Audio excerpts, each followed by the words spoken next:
Hey, Gloucester Township. I'm Joe Allen, here with Keith Gibbons. The extremist. The most extreme podcast host in all of Gloucester Township. Yeah. Wow. That's why we became the number one. That's right. All your extremeness. All extremeness. Yeah, so we are here today recapping the October 15th council meeting, which was held on a Wednesday instead of the typical Monday. And I know it's a little off-brand for me to be on time, for this, but we made it on time. We're going to actually air this on time right after, on schedule. We've been a little bit off time the last few weeks, but we're back on schedule. All the schedules are synced up now, and in time for a run to the end of the year. I was not only late 63 times allegedly on paying. No, that's right. Now it's 62 times on being late delivering you guys a podcast. So I apologize. I'm trying to stay on brand. But anyway, let's get into it. We had the start of the council meeting. Going by the flyer too. You were late for this podcast before this podcast ever started. That's true. Yep. Before there ever was a podcast, you were late for it. I raised taxes from the audience of a You raised taxes before you were even on the board. That's amazing, Eric. These people's lives. Unbelievable. Anyway, let's get into it here. So we had some swearing in of some new police officers, and it kicked off before the council meeting here. So Chief Harkkins gave some opening remarks. Good evening, Council President, Council, Mayor. I want to welcome everyone. This evening, this is a great event for us at the Gloucester Township Police Department. The ceremonial swearing in of a new lieutenant, 2 new sergeants, officers, as well as a new canine. It's the growth of the police department. It's great to see these officers, many of who have been special officers for us, work for us in some capacity, and of course the supervisors who have worked and put their heart and soul into this police department that I've worked alongside of for many, many years. So it's great to see the turnout of the officers here to support the other officers. This is a wonderful event for us to celebrate not only the promotions and the hirings, but it's a time for us as a police department to shine. And I want to say my sincere thanks to the council, to the mayor, Tom, the entire administration here, that for the support that we get, the support that we've gotten. We're very lucky to have the support of the town, council, administration, mayor, so that when an officer is retiring, we're able to replace that officer, because we know it takes 6 to 9 months of time before that officer is ready to be fully trained upon the departure of an officer. So thank you for that. That is why this community is so great. That's why I'm so proud to be a member of this police department. It's an honor for me to serve as the police chief of this police department. And it's just really what makes this such a great township. Okay. So he would continue to have support of the police, if I were to win election. Yeah, I was going to ask. There was a little... Do you think he's leaving because he's afraid? No, I don't No. think that. That's not the case. I don't believe, anyway. But, so that was a good kickoff there. I do want to address that I was not there in attendance to support, but that was only because I was across town interviewing architects to build a new school because of all of the development that's been going on in town, which is part of the reason that I would, running for mayor. But I also had other obligations. I am a father and had to get my daughter and was not able to attend that, so it was no other reason. Don't let anyone make any accusations that I don't support the police or not, but that's where I was. You can verify that information if you need to, but anyway, let's get into. You want to go through some of these? At least the latest mailer cleared it up. What was that? the latest one that they sent out said that because you were associated with Brian Everett, who ran for assembly in the primary on the Democrat ticket, because you were associated with him and with Kate, who was the water. Did they mention Kate in there, or was it? They didn't mention Kate, but like Brian kind of came along with Kate. That's kind of how we all introduced to Brian, because you were associated with Brian, and I guess Brian had suggested at some point part of his platform might have been to social workers, to put some social workers in place of police. Therefore, because you knew Brian, right, you felt the same way too. So, yes, it's all noise at this point to me. It's but everybody's aware of it, so that's the greatest part. The greatest part is you see one of these things in the mail, and then I know, like when my first one, it was the first person that posted online, you're like, there it is. But now it's like as soon as one comes out, somebody posts it, and then everybody comments on how desperate they are, and how everybody knows the message. So that's kind of a cool thing now. Well, let's move away from that and get back to honoring these officers that are being sworn in here. So we had Lieutenant. I don't have my glasses on. I can't read these here. Yeah. So Lieutenant Brian Bonowitz. Bonowitz was sworn in. Sergeant Daniel Ritz was sworn in. Sergeant Joseph Sirone was sworn in. And then we had some new officers: Matthew Lord, Orlando Council, which is a name. I thought that was like a mistake or a joke, or I don't know what that was, a typo. Yeah. Derek Hagen, William Pera III, Michael D. Camilillo, and then K9 Fria was sworn in, and she is a 2-year-old Belgian Malawa. And it was the first female K9. Yes, correct. Patrol dog. So congratulations to all those officers. And then, and the next clip is basically, some people knew this already, but if you didn't know it already, Chief Harkkins is retiring.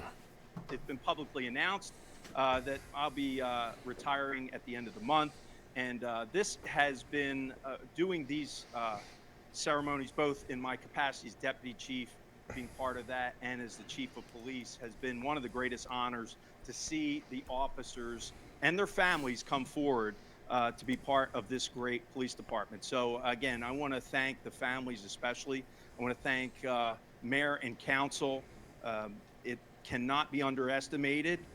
The officers understand this, of how supportive and the teamwork that the township has, administration has, the council has had with the police department to be fully staffed, fully equipped, and for them to provide us the tools that are necessary to do our job safely, making the Gloucester Township Police Department one of the best police departments in the country, in my opinion. I'll steal that now, Mayor, that I've been here. And I can't do it without the teamwork of all of these officers, both past and present, that are here. And I know that with the future of these promotions that are taking place, that I know that this department's in good hands, that they are, that the leadership will continue, that it will just continue to be such a great place. And it's been the honor of my life to be a Gloucester Township Police officer. So I thank you all, the family, and thank you again for the support during during this promotion. So, Mayor. Yeah. So I mean, I think that's one thing that everybody in this town can agree on, is that does a great job is our police department, and they do get the support that they need, and that will continue. But it's definitely something I think is a uniting thing in this town about how good our police department is. Yeah, and even people in charge too. When you talk about all the different people in charge and the criticisms that people have for people in charge, I don't recall anybody ever saying a bad thing about Harkkins. No, nope. Yeah, it's universally just loved by everybody in the township. No negative comments at all. Yeah. I any idea how long he's been chief? I didn't. I meant to look it up. Answer to that now. It seems like he's. It's a while. From what I understand, he could have retired before, and he stayed around longer than he had to, I guess, in order for retirement. But again, I don't know that for a fact. I didn't look up the. Good for him. I mean, he's a young guy, so it's it seemed just to me. I was like, definitely be missed. Just early. All right. So after the ceremony happened, we got into the council meeting, which is what we are typically here to do, is to recap these. And we started off the first portion here was the public portion for agenda items only, and we had Dave Leader step up to the microphone, and he brought this. Thank the clerk for having the agenda document searchable. It was much easier, saved me 5 minutes by that simple gesture. Appreciate it. Yeah, it was a mistake, Dave. So I don't know what. Yeah, I don't know what happened here. This has been a thing that it has eaten me up for years.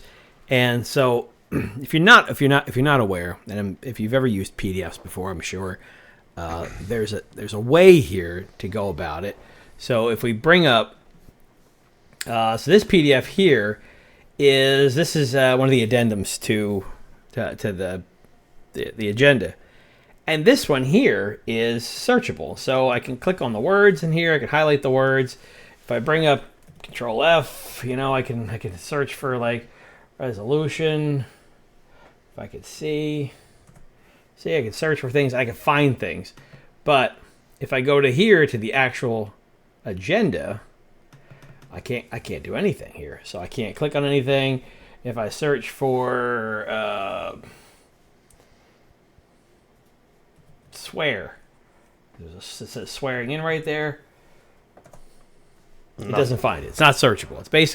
This is basically just an image, so it's not searchable. So Google can't index it because these are all linked onto our town's website. So, if you went to go search I don't know, whatever it is that you wanted to know. That this has been discussed at some council meeting in the past. I was there in, maybe it was April, May, whatever it was. Yeah. You could go on Google and you should be able to type in and find what that is. It's not findable. You cannot find that document unless you go through each and every one of those things, which is a deterrent for people to go and say, I don't have the time to go back and read through all these agendas.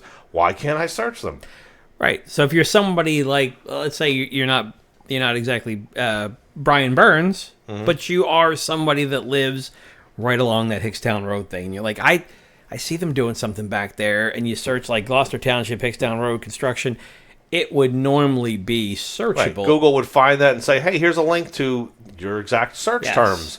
And then you can click on it, and maybe you'd find that document. But these are not searchable. They're images. It's like trying to search words on a picture of your thing.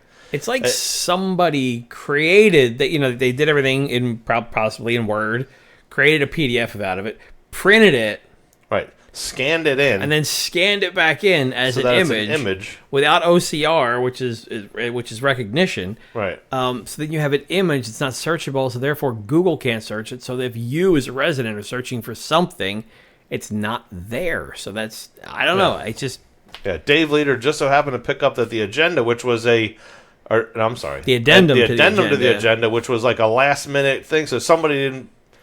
Maybe, I don't know. It's alleged that somebody didn't have the time to actually go through and make it an image and make it a not searchable document. Now that one is, out there as a searchable document. Unless there was a full searchable agenda before when Dave read it. Yeah. And then they were like, wait, what? Oh, we got to get that other non-searchable one up on there. That is possible too. But it is a topic we've talked about in the past, and it's just another example of not being translated. There is literally not a reason that shouldn't. There's more work to get it to not be searchable than it is to just have it searchable. Yeah, there are a lot of downsides if you wanted to hide things from people and make it harder for them to get information and find information. I made the request 2 years ago, maybe. Yeah, probably. I made the request, and I sent an email in, gave kind of examples of it, and the following week it was completely searchlet, and I'm like, man, thanks so much. That's awesome. And now it's the next week after that. Next week it wasn't after that. I was let down. So next up is Denise Coyne came up and questioned about solid waste collection. I guess there were some bids for it, and they were It's all rejected. yeah. I have a question about Resolution 359. Do I ask that now or later? You can ask that now. Okay. Oh, well, thank you. Okay. It is for rejecting all bids for solid waste collection. And I would like to know why we're rejecting all the bids and what options do we have after doing so. Yeah, that was my recommendation based on the 2 bids that the township received. Just on October 7th, the Division of Local Government Services issued Local Finance Notice 2025-14, which establishes the cap for appropriations for 2026 at 2%. Obviously, we can go to the 3.5% with the passage of the COLA ordinance, but when I ran the numbers for the low bidder, which in this case was the Green Guys, and compared Does he mean it Waste to Management the there, or is award there a for company the called the 5-year Green Guys? period that was awarded on know of a January company called Green 25th, Guys. 2021, in the amount of $12,986,488, and their bid of $16,998,960 for the next 5 years, I saw an increase of almost 31%. So even on an annual basis, we're well above the 3.5%. And I'm looking for us to go back out the bid to leave for property taxpayers. That guy is my hero. Cardis is trying to save the taxpayers some money. Yeah, that's amazing. Well, and What you know what happened? else is amazing? What happened to Cardis? Where Who is this guy? Because anytime you ask him a question, in the past, he has no idea. I can get back to you on that. But this somehow he has an answer. This is him in the past, typically. Nah, I'm going on a cruise, you know? Where you going? Yeah, I'm taking her on a cruise. Where are you going to go? I mean, where are you visiting on the cruise? Well, it's going to be on a boat. Yeah, I know. Yeah, But what are you going to do? Going? Where's the boat go? Well, the boat's going to be in the water. All right.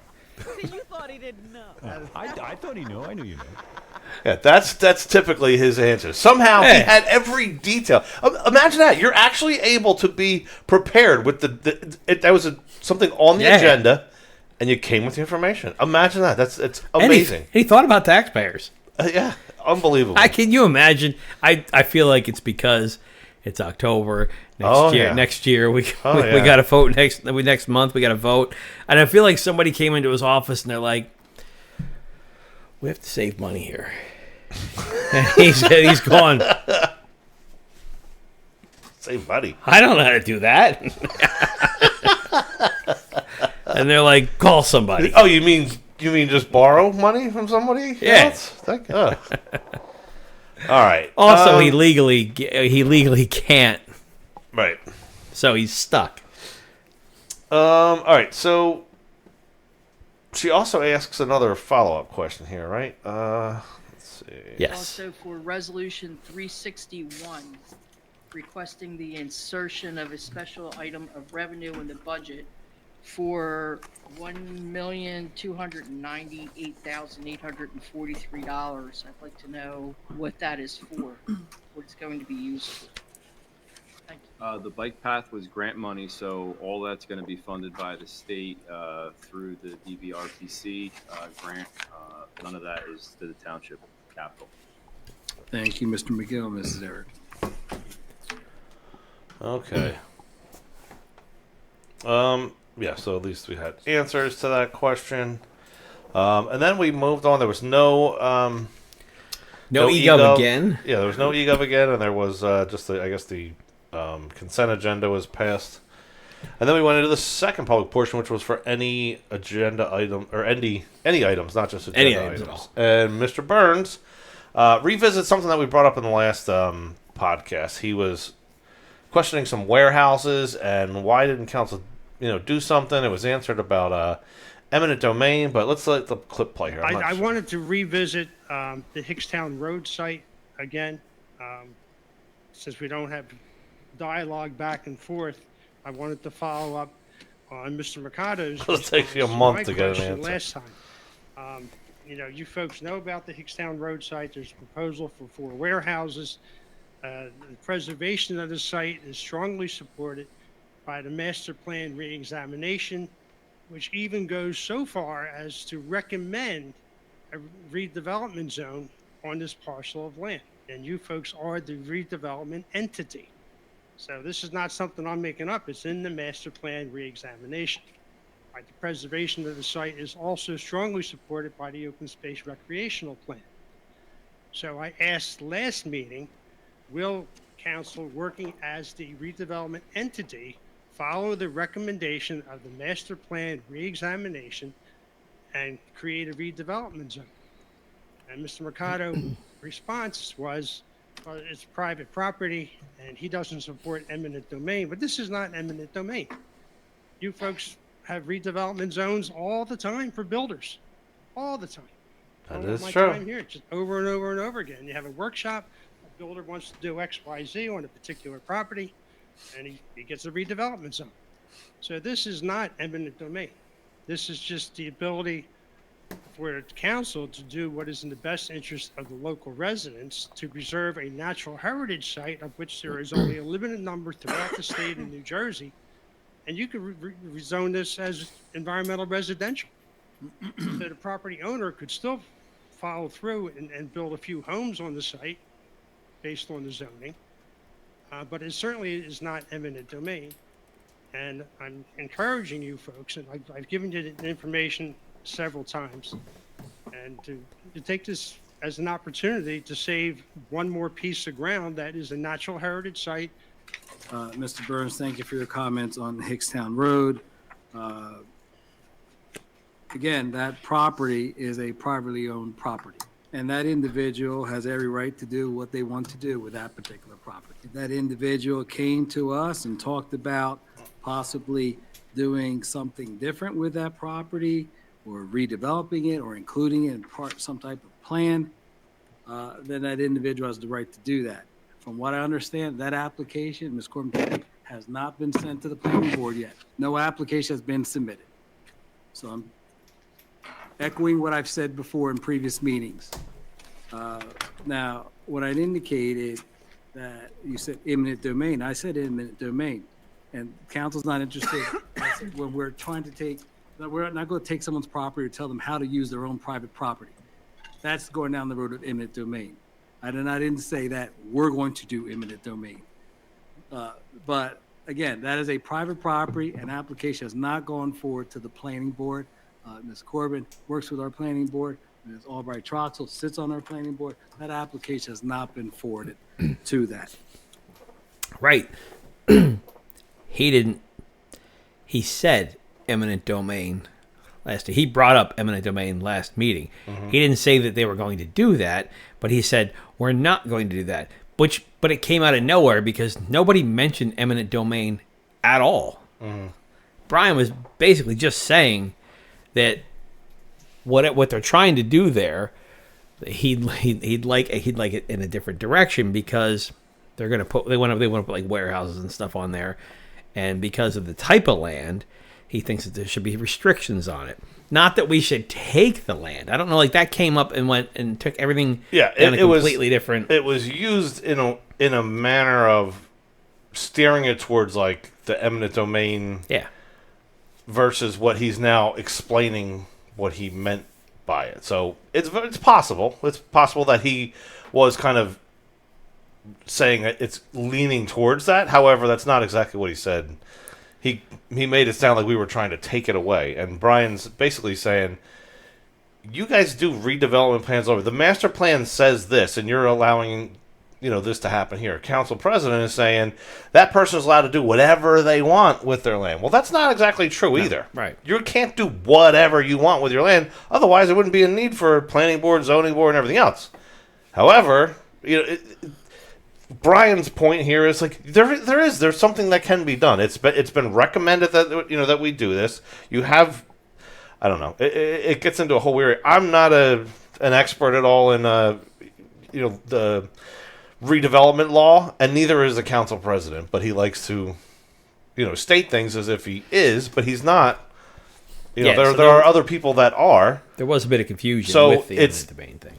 It could be that he's just not covering up, but I don't know what, backtracking on what he said to make it not sound as bad. But from what I recall being said, he definitely went down the road of saying, like, implying that we would be taking that property away from the people, which is what led Brian to come back and say, no. Like, Brian also heard the same thing that we heard in there, that basically you were taking that. He was implying that we would be taking the property away from that owner at that point in time. Now he's saying they can do whatever they want with it, and we're not going there. I was saying it's getting into touchy subject. Either way. Yeah, and this is the problem. Well, this is the problem, and this is exactly what Brian said, too. This is the problem without the dialogue. Right. Is that and now he's got to wait another 2 weeks to go back to council. Yeah, so he brought it up, and then 6 weeks to get an answer. And then he gets the wrong answer 2 weeks ago, and then all he got this time was basically a clarification of last week's answer, but he actually still hasn't gotten his answer to, hey, what can we do here? Are you going to follow the guidelines? Now he's got to wait till next week. Right. And then eventually some plan is already going to come in and slide right through, and everybody's going to go, oh, yeah, we didn't know about that. Right. So. All right. So, unfortunately, Brian didn't really get another answer again. Denise Coyne went back up, and she wanted to revisit the 1000 Williamstown Road settlement agreement, which this is another debacle going on. The following is based on public record as I understand it and reflects my personal opinion as a taxpayer and a resident. Recently, this council approved the settlement agreement in the matter of 1000 Williamstown, New Jersey, LLC versus Township of Gloucester. That case grew out of the warehouse proposal on Williamstown Road in Ariel. The developer bought the land with the intent of building a warehouse, but the settlement instead gives him the right to build more than 200 townhomes. That alone will add dozens of new school children at an average cost of $16,000 per year per student. And the taxpayers will be funding that. The settlement also required something more, a study on block 18302 lot 5, a 4.45 acre lot with a house on it, purchased by the same builder for $775,000. On August the 11th, I stood here and warned that taxpayers were being asked to pay for an unnecessary study on this property, a study that served no purpose because the builder already owns it and could develop it under the existing zoning. That same night, your attorney told residents that if the property did not meet the statutory criteria, there would be no obligation to designate it. His exact words were, quote, if that zone was determined not to meet the statutory criteria, there's no binding obligation for the planning board or the township to designate it as such. End quote. Well, the study's finished, and it states in black and white, the subject property does not independently satisfy the statutory criteria. So by your own attorney's assurance, that should have been the end of the matter. But instead, the study pivots to a loophole.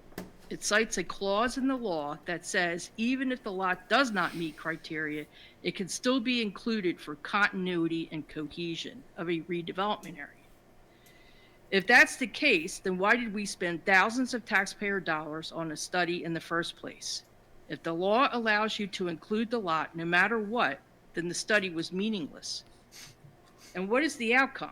The builder already gets them a pilot. That's what he does not need a redevelopment designation to develop it. The only thing the designation adds is eligibility for benefits like a pilot, a tax break. Oh, exactly.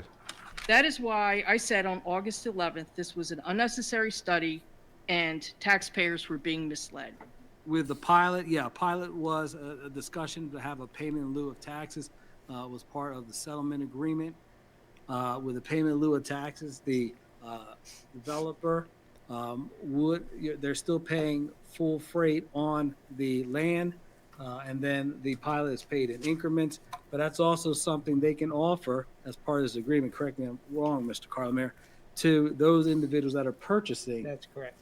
That property as well. When we talked about that agreement, what is that? How does that benefit the anyone? session? There was discussions about comparisons of what the difference was on a monetary amount with a pilot. Yes, all those funds go to the township during that certain period of time. And then it is segued over to the county, fire, and the school districts. Yeah, so he never stated how long that pilot program is, but So usually like 5 years, right? 10, yeah. Yeah. So he's if we need to back up on this whole project here, the particular plot of land that we're talking about and where this settlement agreement comes from is literally they're covering up their tracks and not having to admit that they royally messed up is what it boils down to. The land that we're talking about is where a warehouse was being proposed to be put over behind the Target. Yeah. On was that Williamstown? Williamstown Aerial Road. Yeah, Williamstown Aerial Road. And the whole reason that there were houses in that area were because that was all supposed to be warehouses, and they did an overlay to allow the houses to be built, leaving that plot of land still zoned to be a warehouse, and that's what somebody purchased it for, because that's what it was zoned for. And then everyone in the town got in an uproar about warehouses, like where they were trying to do the freeway golf course. And in order to stop that from happening, and from this warehouse being put in this particular plot of land, which was actually already zoned for it, they went and made an ordinance to stop it from being put in. Because again, they messed up in not remembering that they even what they even did. With all these overlays and this and that and this. It got messy and they messed up big time. Yeah, and you can't change if you're going to change what the land use is after somebody owns it and they bought it for a warehouse. Right. Well, then they can sue you. Right, and that's what happened here. Because now they own land that they were putting a warehouse on, and now they can't put a warehouse on it. So now instead of we made an agreement with them to now. And this is a choice. We did not have to do this settlement agreement. We could have just been sued. And settled with it. And would it cost a lot of money? Yes, it would. However, in the long run, if you're looking at the long-term costs of this, now you're putting in housing units that are going to have children going to schools, and a lot of other costs that come along with it that are long-term costs. So there should have been some sort of a cost-benefit analysis done on this whole thing. And I don't know, do we have more clips of this? Yeah, that's coming up in the next clip. Okay. But on top of what she's saying right here is she's talking about a study that was paid for. Right. Oh, that's another piece of this whole thing. So the taxpayers paid for a study that is going to result like $8,000 or $10,000 that we paid for. So it's going to result in costing us more. the owner getting a break on their taxes. So we paid for the owner to get a break on their taxes, so that now the schools and fire don't get funded out of those taxes for 5, maybe 10 years. Yeah. Yeah, he never mentioned the amount of time. I believe she did ask that. But he did at least mention that there is a pilot in place, which was, I guess, surprising that they were that transparent about it. But it was, this whole thing is just a complete mess that they're making it look again like, no, we don't have a choice. Oh, we're not. No, literally, it all started with your choices. Like that. Let's call a spade, right? Yeah. And then beyond that, your attorney, she pointed out, your attorney literally told us that if it doesn't meet the criteria, it's not binding. We go and have the study done, and the study says you didn't even need this study. It's already an adjacent property. It's spelled out in the law. So the attorney, the law that's supposed to be doing us, didn't know that, or they did know that. The part that wasn't available unless that study was done was the pilot program. So to make sure that the schools and the fire and the county don't get any money at all, and that this person here has a great tax break, we'll call it. We have the taxpayers will pay for that study to be done. Well, in addition, it's a whole thing. Yeah. I mean, we could. I'm talking in circles almost at this point, but it's insane. All right, so she does. Let me see here. Let me just play this clip. Did anyone on council actually review a fiscal impact analysis of this project? 2, Was anyone on council told that you're required to approve this designation? And 3, was a pilot promised as part of the settlement agreement? And if so, for how many years? So I have not seen that study, so I'm not going to comment on something I have not seen. Sorry, Ms. Coyne, I'll give you a comment the next meeting. But do you like to comment on Mr. Nash? The only thing, and I believe I understand Denise's question, but there was a study that was done by Remington and Vernon. There was dollars associated with that study. The planning board found that it was not conducive to make the development change. However, because of some sort of perception, the cohesion of the area, they are allowed to make the change anyway. Mm-hmm. So I think the concern was, and the question was, and maybe there's more to it, maybe it's due diligence, we had to do the study. But I think the question was, why did we do a study if we ultimately were going to say change it anyway, even if it didn't pass? Because it's adjacent, so it's by law should be able to be. So, okay. So, all right. But maybe, there's a process. I don't have that. I have not viewed that. And I don't think the 6 other members of council have viewed that. So he's bad. Take a look at that. There's 3 questions you had asked. The council reviewed the fiscal impact analysis, the request to approve, I can't read my writing, and the pilot. Request to approve the designation. The council review these things. I did not see a fiscal or recall seeing a fiscal impact analysis. The pilot that was discussed with the agreement. And then, a misuse of funds, you made a comment about meaningless, that the study was meaningless. The bottom line is the taxpayers did not want to have warehouses in that area. Because and there are no tax here we go. that would be in that area. So now he's the hero. Not to go back, but to go back on the 1092 Williamstown Road, one of the concerns of Ms. Coyne brought up was if council investigated the difference between litigation or settlement, and obviously it was a big concern for council, and that was brought up. And what we did was the 2 closed sessions, it was brought up both times, and we were taking the advice of council, as the attorney, that it was a more intelligent decision to settle than it would be to go through litigation. So yes, it was brought up, and that everyone agreed to that.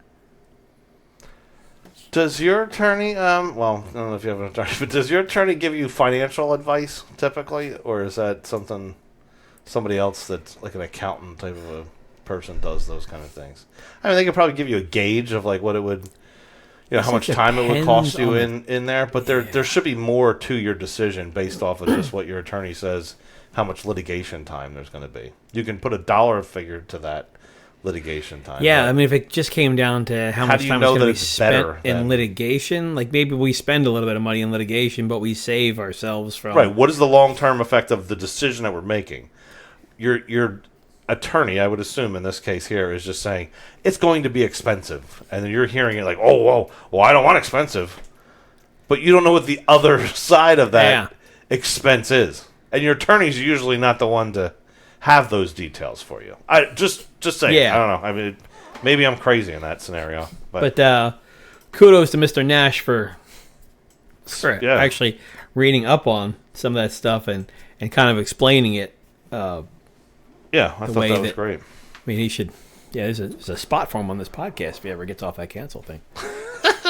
Yeah. All right. So next up, we have a returning topic. Imagine all these topics are returning because nothing ever gets settled. Like it's just there's no back and forth. And we can't. Yeah, well, we've got to. It takes about 2 months to get through a topic now to get an answer to one question because we don't have any back and forth. So. If you're like, hey, these guys bring up the same stuff over and over again. No, it's just the way that they have this. That's the way it works now. We don't really get anything done. Well, they get stuff done. We don't actually get any answers. It's just they get confusion. Stuff done despite the public. All right. On September 22nd meeting, my public comments began around the 2-hour mark. And during the closing remarks, Councilwoman Grace's remarks began around 2 hours and 19 minutes and 32 seconds. Councilwoman Grace, your comments were out of line. You gaslit the residents. you played the victim, turning a real discussion about overdevelopment into a speech about yourself. Once again, your remarks were divisive and a pity party for one, when the focus should have been about the people in this room, when the focus should have been about the apology of your comments from the previous meeting. You claim to listen, but you clearly don't. You publicly stated that I told you that you needed to do some soul searching. That's false. Another resident said that, not me. If you can't even get that right, then you're not listening. You're just reacting. Accuracy matters.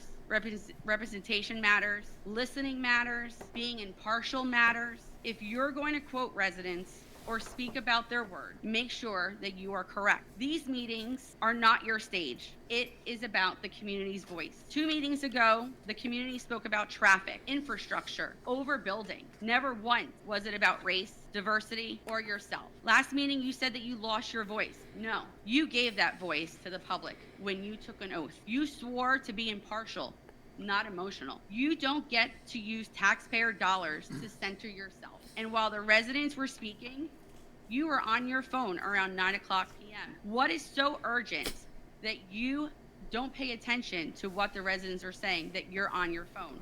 Once again, you were on your phone today. You never apologized, She's always not on her even phone. once. And if that performance was your idea of an apology, that was completely hollow and you're mistaken. Therefore, I'm asking these 3 things. 1, that you publicly correct your misstatement at the next meeting and in the official minutes. 2, that you show full attentiveness and respect during the meetings, no phone distractions.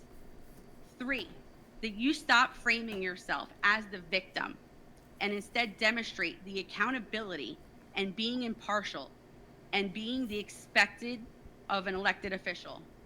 This is not about you. This is about the people. And I will not back down from the truth. Thank you. Ms. Hendry made comments regarding the September 22nd meeting, and Ms. Councilwoman Grace's comments at the end of that meeting, and requested three things. Did you write that down? I'm fine. Okay, you're fine with that? Very good. Okay. Okay. She's So fine. that's basically, yeah. She's fine. She don't care. Kick rocks, Dina. Yeah, kick rocks. You don't have that? No, I don't. I didn't. I had a Didn't little load that Kick one up? Rocks clip that I didn't load in there yet, but that's Yeah, but I mean that was a speech. All right, she was. I don't know. Point, but she had. What? Did you expect her to say, you know what, I'm really sorry? No, I did not expect that at all. At all. But it was. The point about the phone, she is constantly on her phone during meetings. Always on the phone. Like, what else? It's an hour. It's an hour-long amount of time that you're supposed to be here. What are you doing that you're on the phone? Hour. That's the. Here's the thing. They're never going to get asked a question that they ever have to pay attention to. Right. Because they're protected by Council President Mercado. Yeah. So you can't ask them any questions. They don't have to know anything. Right. You know, occasionally somebody, Nash, will speak up and talk to people, but everybody else, nothing. Oh, and Troxel. Troxel will give her words of wisdom every now and then. We have her nutcase clip. Drive to arrive. Nut house, or whatever she Drive called like it. you want to arrive, or whatever. Oh my god! My daughter the other day said that. She cracked me up. I forget what I was doing. I was getting ready to go to run. So she's like, "Hey, Dad, drive to arrive." You just cracked up. I cracked up. Oh my god! All right. Anyway, let's move on. All right, so Dave Leader. He talks about Robert's Rules of Order here. And if you don't know, because I didn't know what Robert's Rules of Order was. Oh, yeah, I brought it up, I think, last podcast. I didn't know that it was I don't even listen when we do our podcast. Huh? Nothing. I don't listen to anything at all when we do our podcast. So it's... Well, no, it's a rule so that, you know, that there has to be... In order for a meeting to run smoothly, and Orlando has been complimented on how well he runs a meeting, and part of that is, you know, the rules of decorum of how the meeting is run. Like, you don't just shout out and there's everything has a turn, and like you have the right to go and ask a question. So you can say like point of privilege. Like if you ever watched, I don't know, was that C-SPAN or whatever those like things of like, you know, legislative hearings and stuff like that, when you hear somebody saying like point of order or point of privilege, or those are part of Robert's rules, or tabling something. There's a whole set of how a meeting is run, and that's what is called Robert's rules. But yeah, I had mentioned that on there, and then David brought this up here, so I guess he wanted to know, like, well, is Robert's rules, is that what it is? Because you can't just shout out, in a meeting, and that's what Council President tells us, that we can't shout out, yet they can shout out over our times. But that was I know one of David's points. I forget what it was. I'm sorry, Dave. Oh man. But I forget what it was that in the past where he would he'd say something out of turn and be kind of gavelled, but he didn't like that he was. Yeah, Robert's rules also allow for debate. Well, there's a place and time for it. Yes, there is. We don't allow debate. Well, okay. We allow comment, but no debate. Right. Yeah. Public comments, not public debate. Is the structure of the council meeting to follow Robert's rules? If not, then what standard? I'd like to talk about communication. I'd like to address Council President Mercado and his little council persons. How did that statement feel to you? Not polite language, right? I apologize. I was saying that as an example. Mr. Mercado addressed members of the public with the phrase, "you and your little friends," several times. A very demeaning phrase, which caused the public to feel small and minimized. That's Last what he month, wanted. Mr. Mercado addressed me after the meeting in the parking lot. His address was received as a personal rant by me. Among other complaints, he accused me of sitting in the back with my little friend. This verbal behavior must stop. An apology to the public should be forthcoming from President Mercado. Additionally, he should be admonished by the township for his behavior. There should be no reason why the president of council be allowed to use his position to make the public feel less than. Council's meeting rules of order are designed to make the public second-class members of the meeting already, without President Mercado of council diminishing the public by his choice of words. Mr. Mercado also asked whether I was going to post my recent observations on Facebook as I had in the past. Yes, that is the only way I can get my viewpoint and preferences known to others. Mr. Leader, yes, we do follow Robert's Rules of Order here. And Mr. Leader, I'm aware any conversation I have with you, it's a whisper down the lane. So I know that. But the conversation I had with you in the foyer, and there were individuals there, you were apologizing to me, and you were telling me that you like me as a person, but not as council president, and you would like to play pool with me. You would play pool with me or have a drink, and I said I don't drink. But I also told you about my comments to you. I didn't appreciate you shouting in the back because you made a comment, and you know what? I even made the little friends comment, but I'm not going to apologize for that.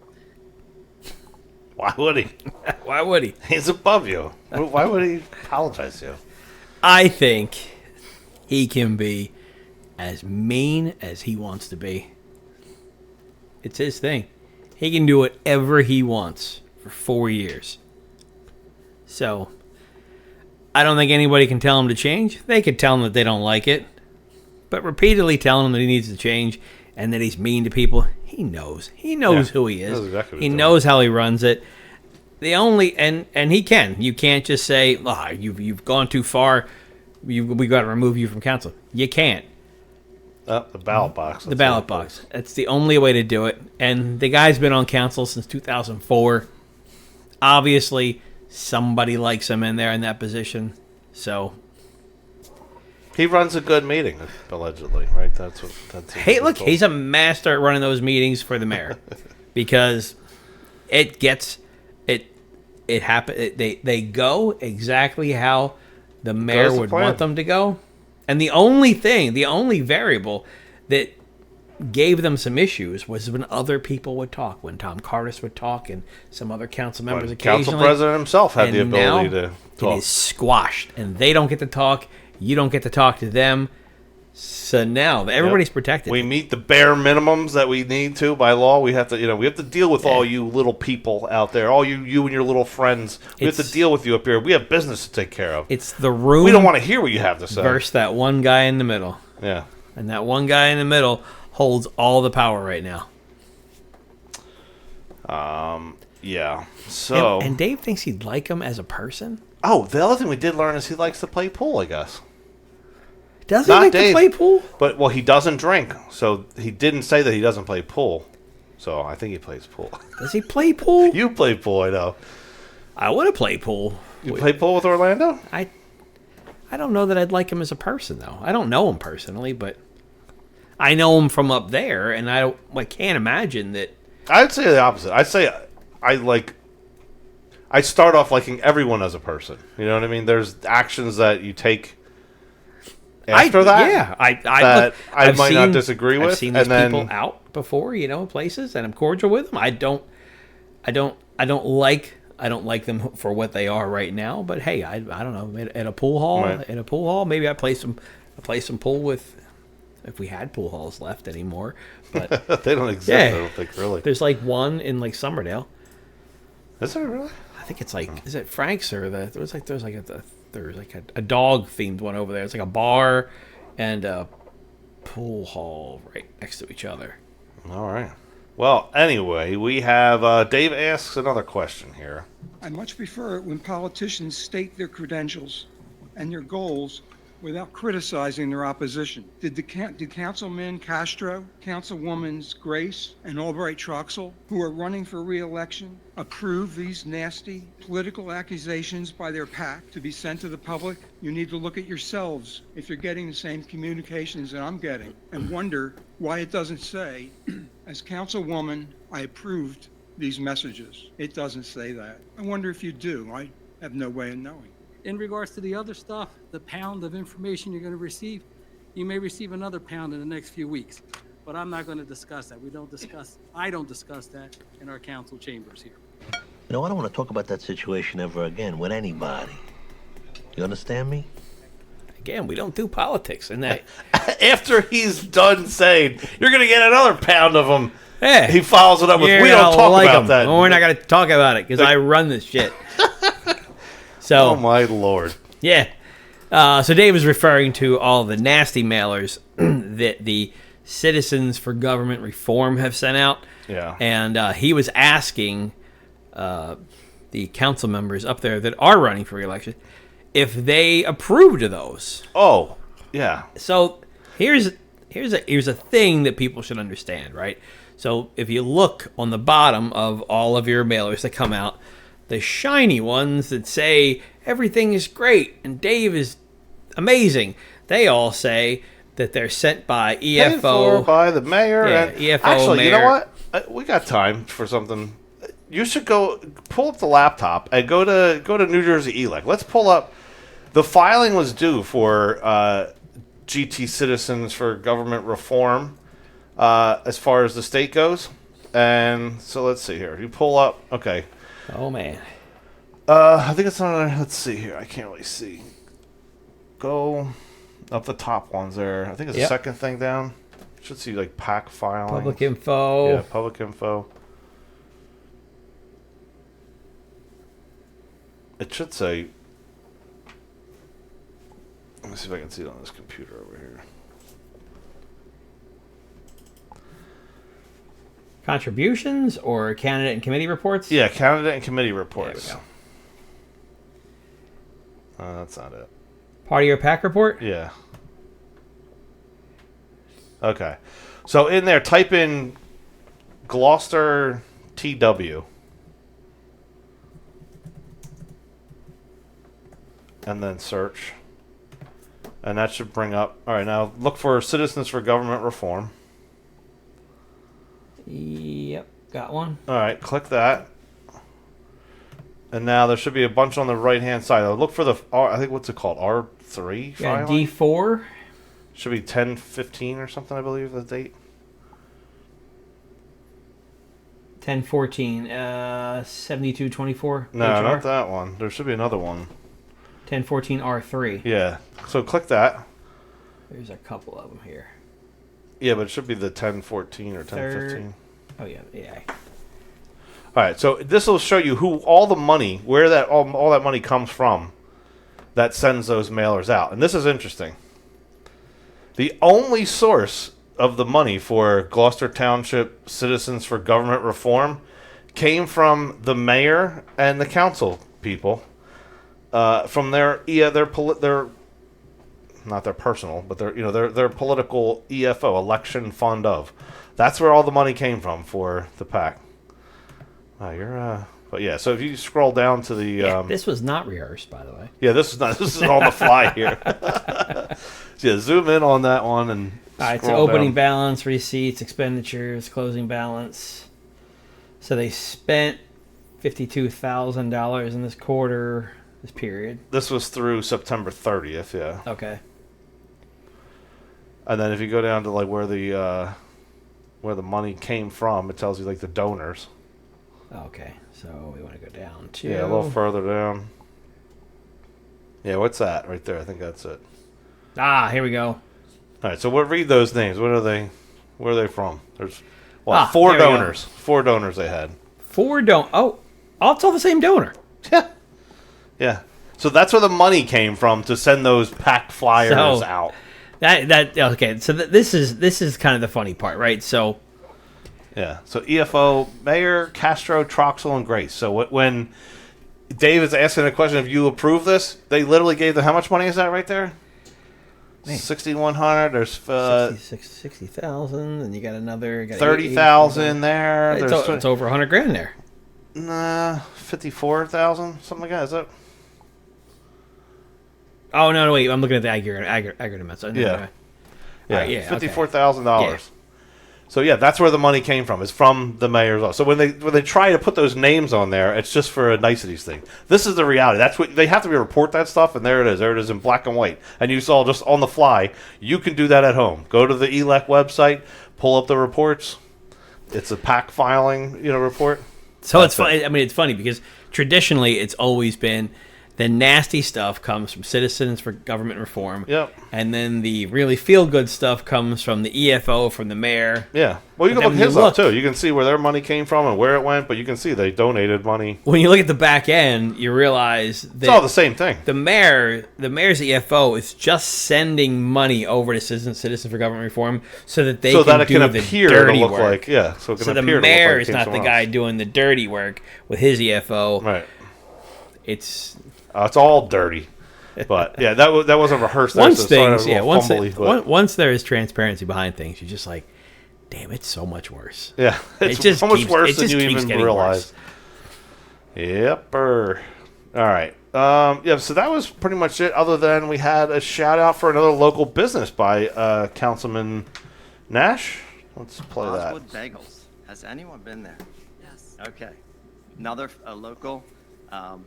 Business right down here by the ShopRite in Laurel Springs. I went there the other day. I frequently regularly that place.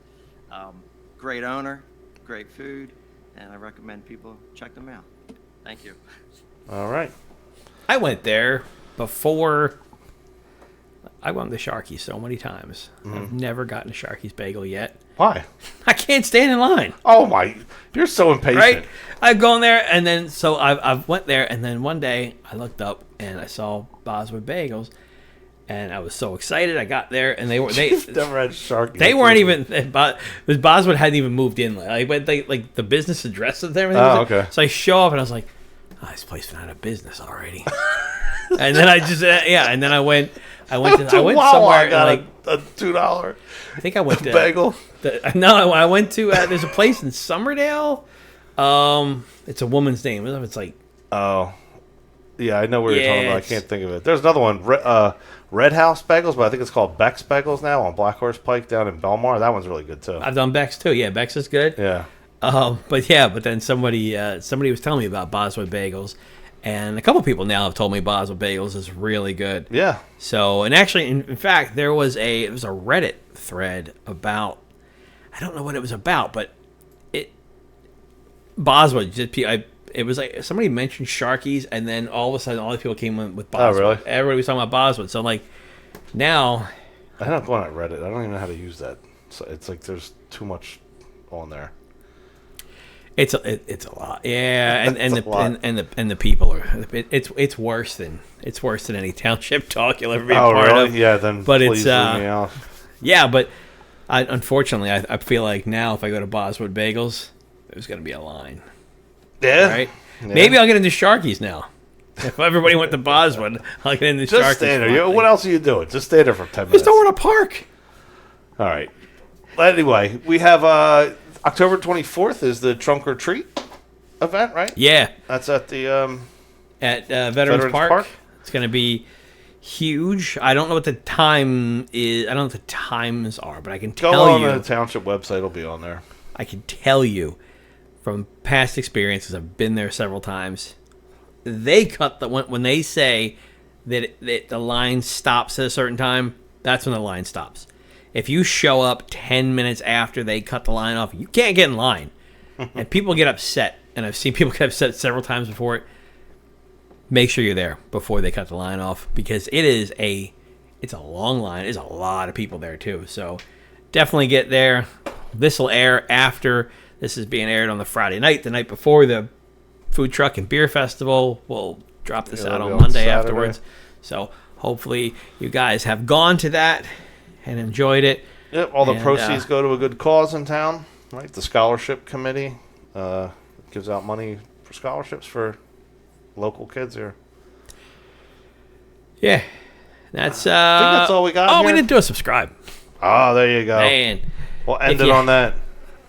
If you haven't already subscribed, if you've made it this far into the podcast, and it's not the worst thing you've ever watched, but then we hope you're informed a little. Subscribe to it, share it out, and you can, for all the people out there that are like, I don't know who this guy is that's running. He's got a podcast. He's on it. You can watch him. You can make fun of him. Yeah. You can take notes on anything dumb that he says. And yep.